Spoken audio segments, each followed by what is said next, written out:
आज हम लोग पुली ब्लॉक सिस्टम या ऑटवुड मशीन के बारे में समझेंगे, लेकिन इसके एक्सपेरिमेंट को करके हमने कुछ कॉन्सेप्ट्स को डेमोन्स्ट्रेट किया है और उसका लिंक, वीडियो लिंक मैं डिस्क्रिप्शन बॉक्स में दे दूंगी, तो उसको देखने के बाद आप इस कॉन्सेप्ट को बेहतर समझ पाएंगे।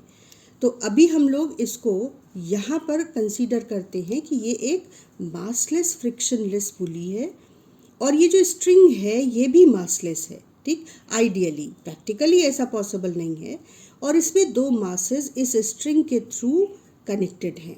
ये लाइटर मास है, small m is less than capital M। और अब देखो कि यहाँ पर ग्रेविटी इस मास को जब नीचे पुल करेगी, ग्रेविटी दोनों मासेस को पुल करेगी, लेकिन ये हैवियर है, तो mg फोर्स इस मास को नीचे की ओर खींचेगा। जब ये नीचे खींचेगा तो ये नीचे की ओर चलना शुरू होगा और ये जो स्ट्रिंग है वो टाइट हो जाएगी और इस स्ट्रिंग में सेम स्ट्रिंग है और मासलेस है तो सेम टेंशन डेवलप हो जाएगा।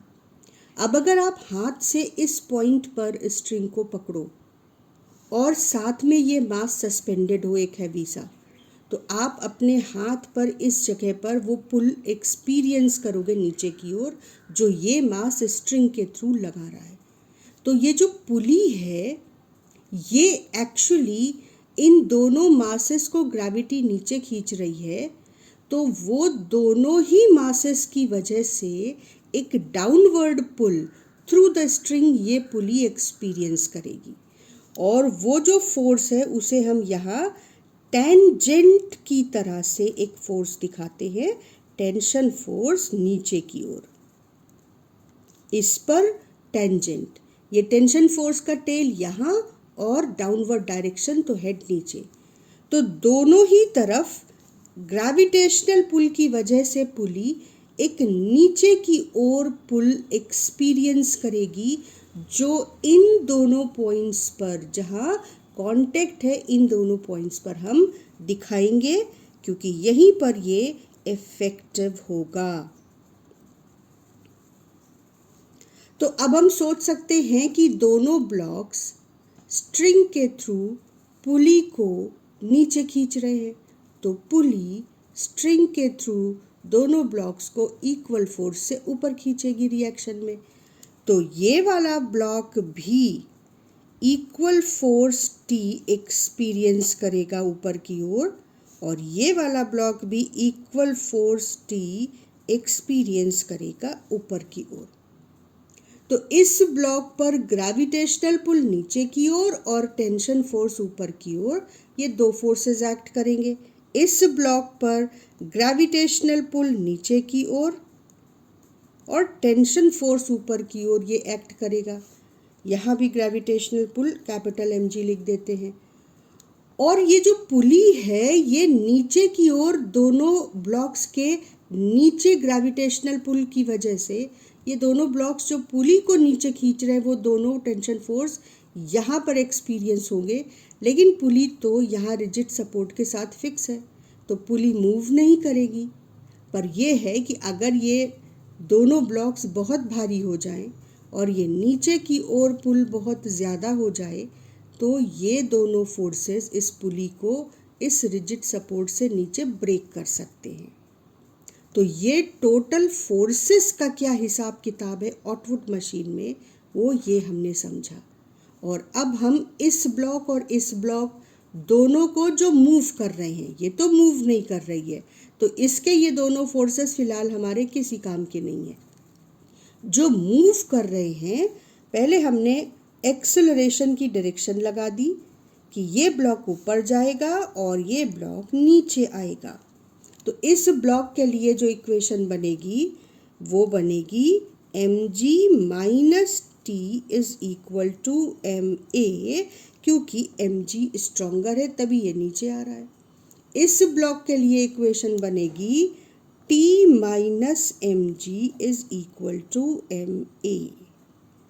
और इन दोनों इक्वेशंस को सॉल्व करके हम स्ट्रिंग का टेंशन और ब्लॉक्स का एक्सेलरेशन दोनों कैलकुलेट कर सकते हैं।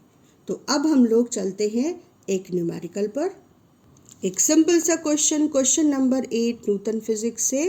क्वेश्चन है find reading of the spring balance इस अरेंजमेंट में। इसमें एक स्प्रिंग बैलेंस के थ्रू इस पुली को सस्पेंड किया और ऑटवुड मशीन के दोनों ब्लॉक्स एक स्ट्रिंग के थ्रू कनेक्टेड और वो स्ट्रिंग पुली से होकर पास हो रही है। तो अब हमने पीछे जो भी फोर्सेस का हिसाब किताब समझा था उसके अकॉर्डिंग हमको पता है कि यहाँ पर ये 1 kg है तो 1g और यहाँ पर 5 kg है तो 5g ग्रेविटेशनल पुल लगेगा। ये दोनों जब नीचे की ओर ग्रेविटी की वजह से पुल एक्सपीरियंस करेंगे तो ये पुल स्ट्रिंग के थ्रू इस पुली को भी एक्सपीरियंस होगा। अगर पुली मासलेस है, स्ट्रिंग मासलेस है, तो ये tension force through out the string same रहता है। तो इधर भी T दोनों नीचे की ओर डायरेक्टेड होंगे क्योंकि दोनों ब्लॉक नीचे की ओर खींच रहे हैं स्ट्रिंग को। तो ये पुली नीचे की ओर दोनों तरफ एक डाउनवर्ड पुल एक्सपीरियंस करेगी। अब ये पुली रिएक्शन में इन दोनों ब्लॉक्स को ऊपर खींचेगी। तो अब हमें पता है कि दोनों ब्लॉक्स पर ये दोनों फोर्सेस लग रहे हैं, इस पर ये दोनों फोर्सेस लग रहे हैं। इक्वेशन बनाएंगे जब हम, तो इस ब्लॉक के लिए इक्वेशन हो जाएगी T minus G is equal to 1 into A. और इस ब्लॉक के लिए जो इक्वेशन हो जाएगी वो हो जाएगी 5g minus T is equal to 5a। तो ये दोनों इक्वेशन पहले हमने बना के अलग से लिख दी। अब सबसे पहला काम है हमारा चुपचाप टेंशन और एक्सेलरेशन कैलकुलेट कर लेना। तो यहाँ से टेंशन की वैल्यू a प्लस जी निकाल कर इस इक्वेशन में रख देते हैं। तो जब इस इक्वेशन में रखेंगे तो 5g यानी 50 माइनस टेंशन की जो वैल्यू यहाँ से निकाली वो रखी इज इक्वल टू 5a। इसे सॉल्व किया, सिंप्लीफाई किया तो एक्सेलरेशन की वैल्यू आ गई 20/3 मीटर पर सेकेंड स्क्वायर। इसको हम लोग 20 को 2 इंटू 10 यानी 2 इंटू जी अपॉन 3 मीटर पर सेकेंड स्क्वायर भी लिख सकते हैं। और एक्सेलरेशन की वैल्यू को आप टेंशन की इक्वेशन में सब्स्टिट्यूट कर दो तो टेंशन की वैल्यू आ जाएगी। तो हमने टेंशन की वैल्यू उठाकर इस इक्वेशन में रख दी a प्लस और 2g/3।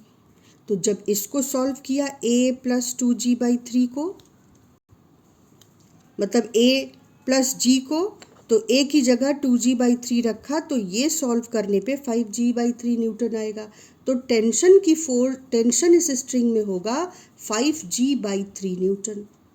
अब इंटरेस्टिंग पार्ट आता है सॉल्यूशन का। देखो, ये स्प्रिंग इस पुली की वजह से जब ये मास पुली को नीचे पुल करेगा तो पुली स्प्रिंग को नीचे पुल करेगी, ठीक। और ये पुली जब स्प्रिंग को नीचे पुल करेगी तो पुली स्प्रिंग पर एक्ट करेगी तो स्प्रिंग पुली पर रिएक्ट करके उसे ऊपर की ओर पुल करेगी। तो पुली ने स्प्रिंग को नीचे की ओर पुल किया, उसे हम मान ले टी डैश फोर्स। तो स्प्रिंग ने पुली को रिएक्ट करके ऊपर की ओर फोर्स लगाया, इक्वल वो टी डैश वो भी हुआ। तो अगर आप सिर्फ स्प्रिंग को देखो तो स्प्रिंग पर पुली का जो फोर्स लग रहा है टी डैश वो नीचे की ओर है और एक्चुअली ये टी डैश ही इस पॉइंटर की स्केल पे पोजीशन को डिसाइड करेगा यानी रीडिंग देगा। और अगर आप पुली को देखो तो दोनों ब्लॉक्स की वजह से नीचे ऑलरेडी एक पुल लग रहा था दोनों साइड में, टी और टी, और साथ में इस स्प्रिंग का रिएक्शन फोर्स ऊपर की ओर पुली पे और लग गया। तो पुली पे 3 फोर्सेस लग रहे हैं, लेकिन पुली मासलेस है और चल भी नहीं रही है। तो अगर आप पुली रुकी हुई है ये देखो तो इसका मतलब कि जो फोर्सेस लग रहे हैं वो बैलेंस है, और बैलेंस है इसका मतलब T dash should be equal to T plus T. तो T dash is equal to 2t, और 2t में टेंशन की वैल्यू रखते ही आपको टी डैश की वैल्यू मिल जाएगी 10g/3। तो टी डैश ही तो ये डिसाइड कर रहा है कि रीडिंग कितनी होगी। तो एक्चुअली जो स्प्रिंग बैलेंस है उसकी रीडिंग होगी 10G/3 न्यूटन या 10/3 किलोग्राम वेट। 10/3 किलोग्राम वेट को अगर आप डेसिमल पॉइंट में चेंज करो तो वो हो जाएगा 3.3 किलोग्राम वेट। तो एक्चुअली जो नीचे की ओर फोर्स लग रहा है वो है 1 kg और 5 kg यानी 6 kg। लेकिन इस सिस्टम के डिफरेंट फोर्सेस के इन्वॉल्वमेंट की वजह से स्प्रिंग क्या पढ़ेगा 3.3 kg वेट। तो ये है आंसर क्वेश्चन नंबर 8 का।